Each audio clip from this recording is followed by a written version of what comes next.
Quando se fala de ciência e academia, batalhas são sempre travadas quando novas ideias e evidências surgem para desafiar o paradigma e visão de mundo corrente. Estou falando de conceitos revolucionários. Artigo por artigo, nos mais diversos ramos da ciência, batalhas são travadas com publicações, livros e papers científicos. São décadas de estudo e pesquisas que recompensam cientistas com títulos e autoridade derivada das próprias instituições. Algumas disputas são precisas e nos fazem avançar rapidamente, pois ocorrem em disciplinas mensuráveis, como biologia, química e matemática. O controle de variáveis e o método científico são mais aplicáveis nesses casos. Outras disciplinas são menos precisas, pois se baseiam na observação e interpretação de evidências limitadas, para se criar um modelo que se aproxime da realidade, como é o caso da arqueologia ou paleontologia. Uma batalha que está esquentando consideravelmente nos últimos anos é a luta pelas fundações da civilização humana. Não estou falando de história antiga, como aqui entendemos, mas sim de um passado mais profundo, o período da evolução da nossa espécie. São esses aspectos mais antigos do passado que estão cada vez mais sob disputa. Os argumentos estão vindo de diversas áreas e disciplinas da ciência. Descobertas recentes que, quando observadas coletivamente, clamam por uma reavaliação completa do nosso passado. A história oficial é mais ou menos assim. Há algum tempo atrás, o ser humano evoluiu e existiu na Idade da Pedra por centenas de milhares de anos. Viveu primitivamente, como caçador-coletor. De repente, aprendemos a agricultura, tivemos a ideia de cooperar, criar cidades, deuses, castelos e civilizações. Após isso, houveram sumérios, egípcios, gregos, romanos e por aí vai. Após algumas crises e migrações de povos, entramos na Idade Média, com seus castelos e feudalismo. A próxima mudança foi com o Renascimento e as grandes embarcações. Depois disso, todo mundo sabe a história mais ou menos. Estamos vivenciando uma renascença arqueológica e histórica. O senso comum e conceito fundamental de nossa história diz que nossa civilização é fruto de uma progressão contínua desde a Idade da Pedra. Porém, essa noção é frágil e está mais ameaçada do que nunca. A evidência de que nossa história é mais antiga se confirma a cada dia com novas descobertas arqueológicas e pesquisas em diversas áreas independentes. A nova história que as evidências estão tecendo é alarmante. É uma história de destruição inimaginável, da queda e reinício de civilizações e o esquecimento de tecnologias ainda desconhecidas nos dias de hoje. Um ciclo de morte e renascimento numa escala incompreendida, que continua sendo ignorada pelo nosso consenso histórico acadêmico. Vamos colocar um pouco dessas evidências em contexto.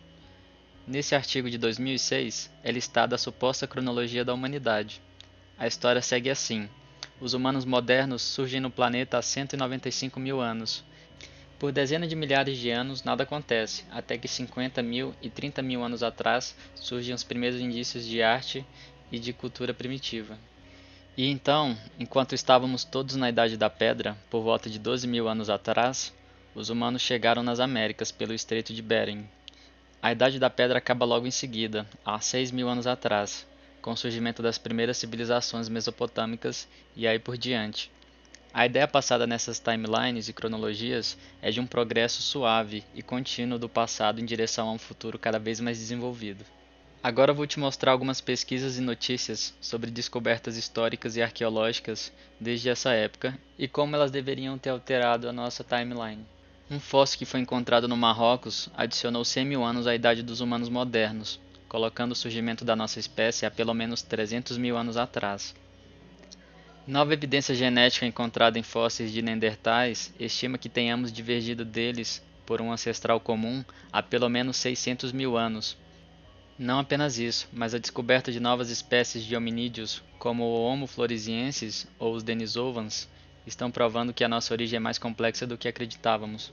Na medida que nossa cronologia é empurrada para trás no passado, isso quer dizer que nós coexistimos com outras espécies por um tempo muito longo. Novos trabalhos arqueológicos estão sacudindo completamente nosso entendimento de migrações. Confira o exemplo. Fósseis humanos datados de 130 mil anos atrás já foram encontrados na América do Norte. Isso é pelo menos 10 vezes mais velho do que se imaginava, pois os humanos só deveriam ter chegado às Américas há 13 mil anos pelo Estreito de Bering. Isso por si só já deveria ser o fim da ideia que a cultura Clovis foi o primeiro grupo de humanos nas Américas. Esse paradigma tem sufocado por décadas mentes abertas e pesquisas mais profundas nas Américas. Já se descobriu que 30% de todo o DNA nativo americano é original de povos da Eurásia, do Oriente Médio e Europa, ao contrário de ser completamente asiático, como se é proposto. Já foi encontrado DNA do Oriente Médio em múmias sul-americanas, e no Egito encontraram múmias com traços de cocaína e nicotina, plantas que só existem na América do Sul. Será se existe alguma ligação entre os egípcios e os antigos incas? Nova evidência genética que liga os aborígenes australianos aos nativos da América do Sul são uma enorme pedra no sapato do consenso histórico, pois esses traços genéticos não são observados nos humanos da América Central ou do Norte.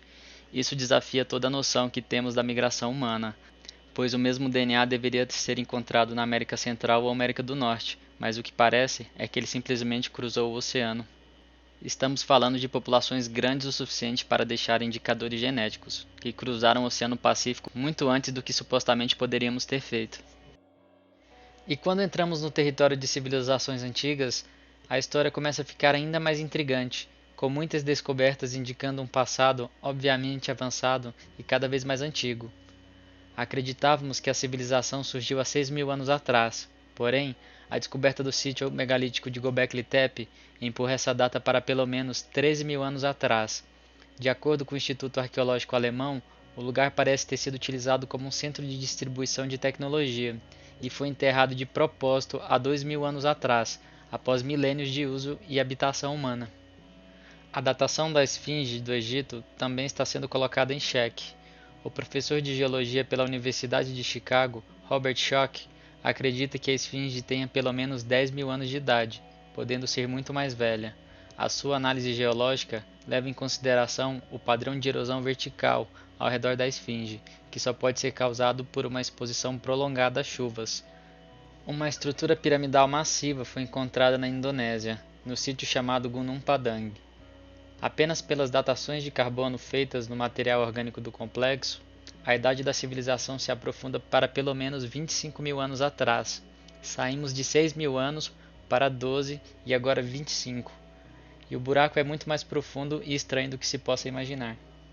Quando se fala de uma mudança de paradigma, não é apenas sobre o quão velhos somos, mas sim uma reavaliação completa de nossa história.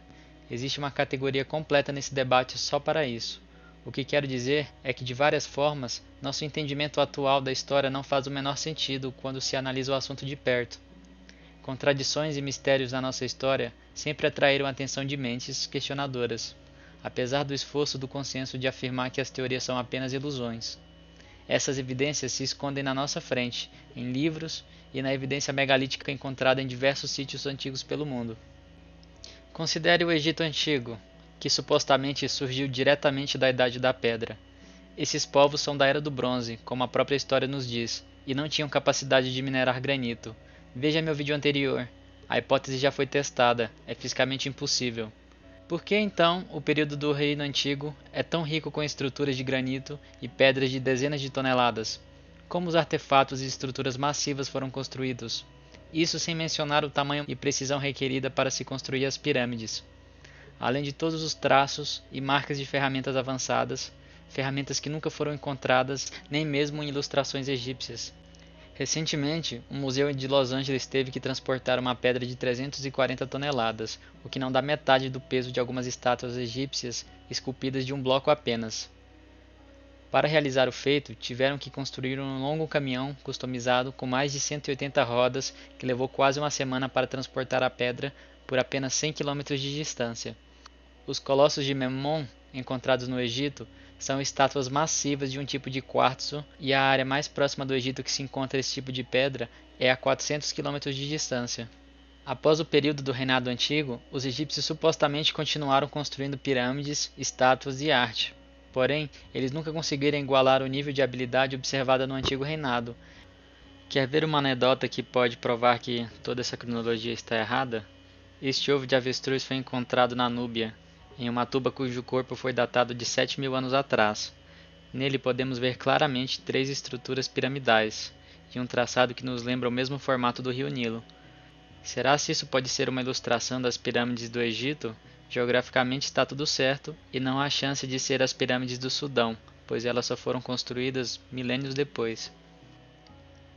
Vamos agora propor algo mais radical. Aperte os cintos. Na visão acadêmica de historiadores e arqueólogos, não existe possivelmente uma conexão entre o Egito Antigo, a América do Sul ou o Camboja. Se você buscar no Wikipedia, a ideia de contato intercontinental nessa época é considerado pseudo-arqueologia ou pseudo-história. Mas vamos comparar por um minuto as pirâmides da América Central, Egito e Sudeste Asiático. A explicação dada pelos arqueólogos é que a pirâmide é uma estrutura de design efetivo e simples, e por isso foi naturalmente adotada pelos povos através de um processo de evolução orgânico e independente. Depois de tudo que já mostrei até aqui, espero que já possamos discordar disso sem ser acusado de lunático. Estruturas piramidais são encontradas por 5 continentes, inclusive na Grécia para surpresa de muitos. Elas são feitas de pedras poligonais que se encaixam como um quebra-cabeça, evidência de precisão avançada. Outra característica peculiar que existe na Europa pela Grécia, Turquia e Itália são paredes poligonais de toneladas, que aparentam ter milhares de anos observando o padrão de erosão delas. Essas estruturas poligonais não são tão numerosas ou populares e o consenso acredita sua construção inteiramente aos gregos ou romanos. Compare-as agora com as paredes megalíticas do Peru. Definitivamente não são idênticas, mas compartilham semelhanças. Por que encontramos então coisas tão similares em culturas separadas por milênios e milhares de quilômetros? O Egito também possui todas essas características arquitetônicas, possuindo blocos que aparentam ter sido moldados facilmente, repleto de curvas suaves que parecem trabalho desnecessário ao olho moderno. E o Japão? Será se esses exemplos de paredes poligonais o qualificam para o debate? De novo, são estilos diferentes, mas podemos negar totalmente uma influência anterior ou compartilhamento de tecnologia? Além de pedras gigantescas por todo lugar, o Japão também é cheio de colinas antropogênicas e tumbas misteriosas. Recentemente, esse sarcófago de pedra foi encontrado no Japão. Compare com os exemplos egípcios. A palavra parecido não faz justiça, e para muitos, isso não se trata de uma coincidência, mas sim de uma conexão entre esses povos, algo que deveria ser impossível. Em Göbekli Tepe, um sítio megalítico datado de 13.000 anos atrás, um símbolo único e específico é encontrado no topo de um pilar que ilustra as constelações milênios antes de elas supostamente terem sido mapeadas. Os sumérios, 6.000 anos atrás, ilustram o mesmo símbolo em suas artes, além dos povos mesoamericanos como os Olmecas. Como algo tão único pode ser uma coincidência? Bem, isso não é tudo. Por construções megalíticas por todo o mundo, protuberâncias características são encontradas em blocos de pedras e construções. O propósito dessas protuberâncias ainda é desconhecido, sua distribuição é irregular, elas não existem na maioria das pedras. Observamos exemplos em templos, paredes comuns, paredes megalíticas e até mesmo em pedras que não foram mineradas. O ponto que estou tentando mostrar é que existe uma clara presença global desse fenômeno. Ele é observado na Bulgária, Sardínia, Grécia, Turquia, Síria, Japão, Indonésia, na ilha remota de Palau, em sarcófagos etíopes e nas pirâmides do Sudão. Se esse detalhe é vestígio dos gregos ou romanos, por que não vemos essas protuberâncias com mais frequência pelas cidades turísticas mais famosas dessas civilizações? O que explica a presença delas pelo mundo todo? Vivemos em uma civilização globalizada, e os arranha-céus são um símbolo do nosso avanço humano e tecnológico. O seu método de construção e engenharia é similar por todo o mundo. Não poderiam as pirâmides, a construção megalítica e poligonal e as protuberâncias serem evidência de uma tecnologia compartilhada por civilizações do passado, ao invés de simples coincidências? Se você ainda não acha a possibilidade plausível, vamos explorar mais peças do quebra-cabeça agora. A famosa Ilha de Páscoa, localizada no meio do Pacífico, a 2.100 km de distância do local mais próximo, também possui seus mistérios. As estátuas gigantescas de Moais são a primeira coisa a vir à cabeça, porém, o local também possui paredes megalíticas que se assemelham muito às encontradas no Peru. A pedra milimetricamente encaixada entre os blocos da parede se parece com algo que vemos em outros lugares. O consenso, porém, é que não existe conexão entre os povos da Ilha de Páscoa e o Peru. O misterioso sítio de Machu Picchu demonstra exemplos controversos de um passado possivelmente mais profundo. O lugar foi redescoberto em 1911 por exploradores americanos. Somos ensinados que o Império Inca construiu Machu Picchu como um refúgio em cerca de 20 anos e o habitou por menos de 100. Ao contrário dos milenares egípcios, os Incas supostamente tiveram poucas centenas de anos para fazer todo o trabalho megalítico de sua civilização. Porém, para muitos pesquisadores independentes, a história dos Incas, proposta pelos acadêmicos, não se sustenta diante de uma análise breve do lugar. Para eles, não é necessário diploma ou a memorização de livros para se observar que existem diferentes estilos de arquitetura pelos sítios arqueológicos peruanos. Pelo consenso acadêmico, todos os estilos são atribuídos aos Incas, mas será se é possível que eles encontraram o sítio abandonado e utilizaram e reformaram de acordo com suas habilidades? Existem vestígios de duas civilizações habitando o lugar. Para elaborar, quando você vê essas pedras perfeitamente encaixadas, não é óbvio que elas requerem técnicas superiores de construção quando comparadas a esse segundo estilo aqui? Existem três estilos arquitetônicos atribuídos aos Incas. No primeiro, as esculturas são feitas diretamente na pedra, se parecem com alguma moldagem. No segundo, as pedras se encaixam como já vimos por todo o mundo. Essa pedra aqui tem 24 lados e é um exemplo disso. O terceiro é mais rústico e depende de argamassa para fixar os blocos. A maior parte de Machu Picchu é feita desse estilo.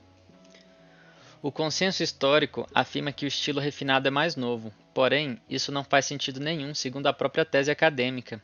Veja o tempo da imagem. É teorizado que um terremoto de magnitude 9 teria causado a desorganização das pedras.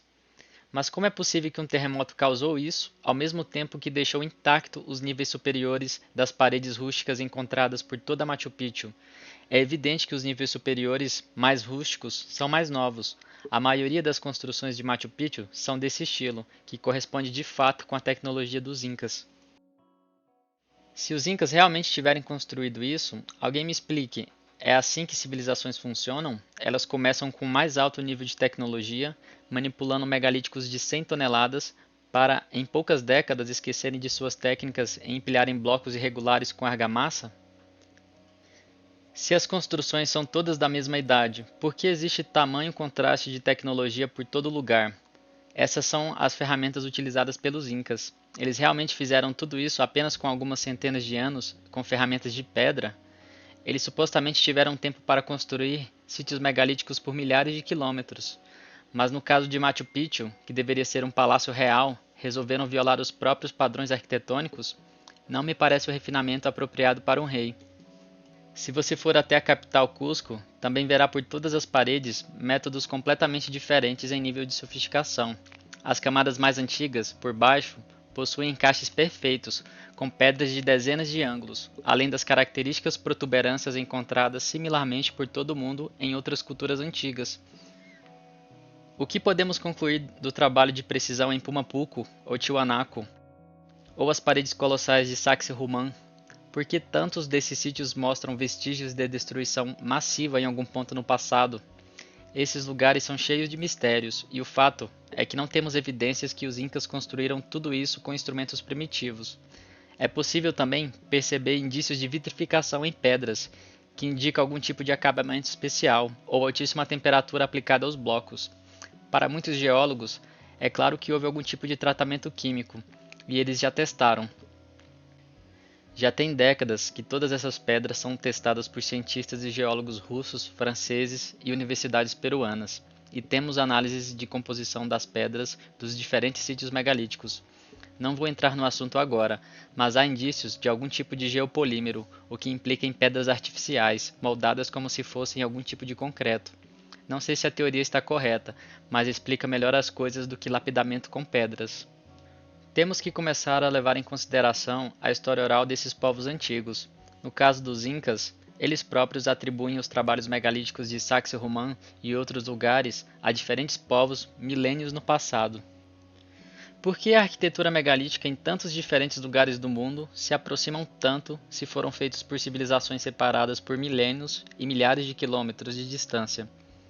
Estamos só agora, após muito desmatamento das nossas florestas, encontrando os vestígios de civilizações profundamente desenterradas na Amazônia, com evidentes sinais de conhecimento astronômico e geométrico em suas construções e megalíticos. Para alguns arqueólogos, o posicionamento das pedras indica conhecimento dos solstícios. E as pirâmides que existem por toda a China, você já ouviu falar delas? Elas são gigantescas e a ninguém foi permitido a escavação e nem mesmo filmá-las em mais de 40 anos. Elas estão sendo lentamente acobertadas, árvores estão sendo plantadas por cima na esperança de esquecermos esse detalhe. Nenhum desses mistérios pode ser ignorado, e todos eles contradizem nossa noção de história. O fenômeno da cultura de pirâmides parece ser uma constante pelo mundo, e a maior de todas, em Gizé, ainda não revelou todos os seus segredos. Deciframos alguns aspectos da sua construção, como um alinhamento preciso com o norte verdadeiro, ou suas proporções que revelam constantes da natureza, e suas câmaras que demonstram conhecimento avançado de acústica sonora. Tudo isso demonstra um entendimento profundo do universo, entendimento que deve ter existido no nosso passado mais profundo e que não pode ser atribuído aos egípcios antigos. Por que existem mapas antigos, como o de Piri Reis, de 1513, ou Oronteus, de 1531, que ilustram um continente antártico antes mesmo dele ter sido descoberto no século XIX? Os mapas são relativamente precisos, e a própria Força Aérea Americana, em 1960, verificou a precisão das costas desenhadas. Esses mapas, admitidamente, foram feitos baseados em mapas ainda mais antigos, que hoje são perdidos. Em alguns, estranhamente, até o Estreito de Bering é visível, algo que aconteceu pela última vez há 13.000 anos atrás. Vai me dizer que imaginaram tudo? Esse aqui é a cereja do bolo. É uma espécie de computador mecânico antigo. Esse mecanismo foi encontrado em 1900, dentro de um navio datado do período grego de 200 a.C. Por décadas tentaram explicá-lo, com direito a vários protótipos propostos. Porém, recentemente, após extenso trabalho de raio-x, modelagem e cruzamento de informações de outras áreas científicas, o mecanismo foi finalmente decifrado. Ele possui 37 engrenagens e era capaz de calcular a posição de objetos celestiais e eclipses com precisão. A descoberta enviou ondas de choque pelo establishment arqueológico, pois o nível de refinamento técnico e complexidade envolvida em sua construção é algo dos dias de hoje. Todas as engrenagens, tubos e eixos possuem detalhes milimétricos, e para os pesquisadores envolvidos na reconstrução, o mecanismo só cria mais perguntas. Esses mistérios e contradições não podem ser resolvidos se continuarmos pensando dentro do paradigma atual da história. Não podemos atribuir todos os trabalhos megalíticos que encontramos pelo mundo a essas civilizações antigas. Não me leve a mal, sou fascinado por mitologia, história e arqueologia, além de respeitar muito essas civilizações. Existe muito conhecimento nelas para quem está disposto a explorar. Mas a realidade é, muito do que estamos vendo está completamente fora das capacidades tecnológicas dessas civilizações. E isso é atestado por milhares de construtores, cientistas e pesquisadores que estudaram esse assunto detalhadamente. Veja todos os detalhes que compartilhei nesse vídeo e pense por conta própria. Não é interessante como pouquíssimas dessas coisas foram ensinadas a nós nas escolas? Esses detalhes raramente são vistos pelo público em geral e jamais foram adereçados pelo consenso acadêmico, que se recusa a encarar os questionamentos citados aqui. Não quero dizer que precisamos queimar livros ou reescrevê-los todos amanhã, mas no mínimo o que é necessário é uma conversa completamente nova, e esses detalhes precisam ser apresentados imediatamente às novas gerações. Estamos na era da internet. Não precisamos mais esperar que a autoridade de um assunto morra de velhice para que haja progresso na ciência da área. Como é possível o líder da egiptologia mundial se dizer contra a tecnologia de radar, além de dificultar rotineiramente o trabalho de pesquisadores independentes e o acesso a vários sítios arqueológicos? Por que é tão difícil explorar o nosso passado? This man is a thief, and I don't want to talk to him. And I don't want his name to be mentioned. In academics, He is not academic. He is nothing. In academic world, we do not do ad hominem arguments. We do not debate the man. We debate the matter. The matter is debated already and it's closed. It is debated closed. It's closed in Chicago by all astronomers, by everyone. Then you don't want to hear anything about it. Exactly. I don't want to hear it. Shame on you. No, please, don't say this to me. It is true. Because Don't say this word to me. It's a shame on you, not on me. to have an open discussion about all matters. Don't talk to me. Please, go away from me. Shame on you. Why you say shame on me? Because Why? we should be able to openly discuss. I don't want to. This man did bad things. I don't want to hear his name. This man And I am want to call, I want to let this man not to enter this country anymore. Because he's a cook. It's not my own business. We should be able to have. Please, I don't want to talk to you. Please, leave me Don't alone. talk to me.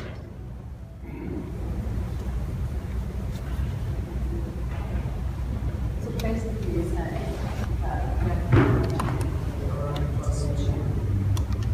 Why someone talk about a killing of someone else? Why? Why is talking about a killing that has been closed? Why have to open the theory again? The theory is not closed. It is closed. No, it's not. Everywhere. And I don't know why we talk about it. It's not, it's his fucking thing. Why do you talk about it? It's You not. have to present your own theory, not to present the It theory. is not closed, sir. Okay, I closed it. And I am all presenting- that in the world closed it. I am presenting my own Okay, theory. I'm not going to attend this.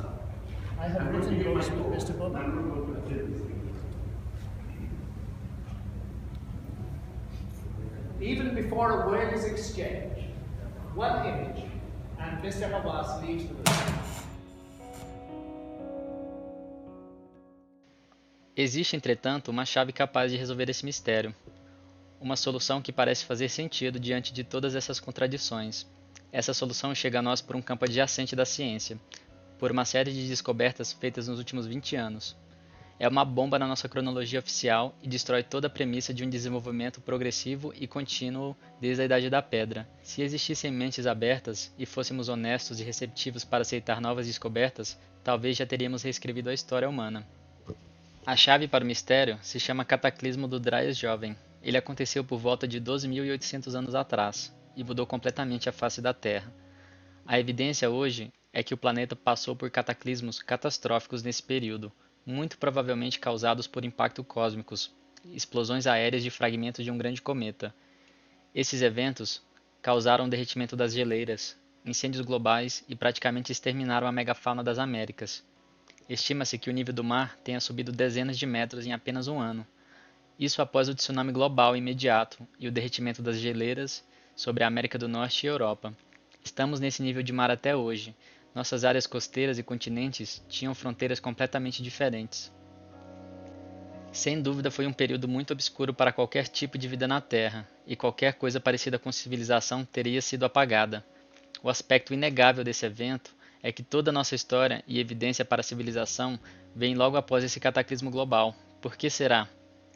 Quase todas as culturas antigas falam desse período tumultuoso, com suas próprias histórias de origem e simbolismo religioso. Eles falam de uma destruição massiva, inundação e fogos, do mundo sendo destruído por uma guerra no céu. A ciência agora está suportando a verdade por trás desses mitos. Será se já não passou da hora de começarmos a levá-los a sério? A evidência sobre a destruição em massa no Dryas Jovem está se acumulando e é cada vez mais perceptível para olhos afiados. Por exemplo, há poucas semanas encontraram no deserto do Atacama sinais dessa mesma época. E, a meu ver, agora é uma questão de ligarmos os pontos. É desse contexto, de quase extinção, que a cronologia e mistérios da história humana começam a fazer sentido.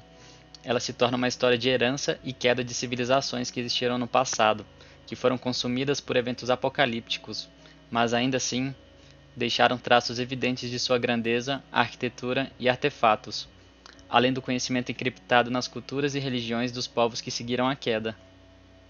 Os próprios egípcios se consideravam uma civilização legado de Atlântida, com linhagens faraônicas de milhares de anos, e muitas outras também. Apesar dessa enxurrada de evidências, que são apenas a ponta do iceberg, nossos livros de história e consenso acadêmico sobre o assunto continuam resistentes a mudanças, para não dizer completamente hostil a novas ideias. Em breve não poderemos continuar ignorando novas descobertas. O caso do Dryas mais jovem é avassalador, e até céticos como Michael Shermer e alguns arqueólogos começaram a mudar de ideia. Apesar disso, existe muita resistência a essas ideias apresentadas. Veja o nível da baixaria acontecendo em torno da hipótese. Um pesquisador da Universidade do Kansas publicou um paper alertando sobre os perigos da pseudo-arqueologia e pseudo-história. Ele alerta que esses assuntos podem ser utilizados a serviço da supremacia branca, nacionalismo, opressão de nativos e etc. Um cara completamente lógico, né? John Hoops e sua plateia de arqueólogos mainstreams também agem nas redes sociais tentando dissuadir o assunto de ser discutido e taxando de maluco quem quer que tenha uma ideia diferente do consenso. Esse floco de neve especial, para não dizer outra palavra, escolhe ignorar os mais de 100 papers científicos revisados por pares sobre o cataclismo do Dryas jovem, desde 2007, quando a teoria foi proposta pela primeira vez. Ele descredita centenas de cientistas qualificados por trás do trabalho. São papers de diversos países que convergem para a mesma explicação. Nessa tabela, os que estão marcados de verde suportam a hipótese.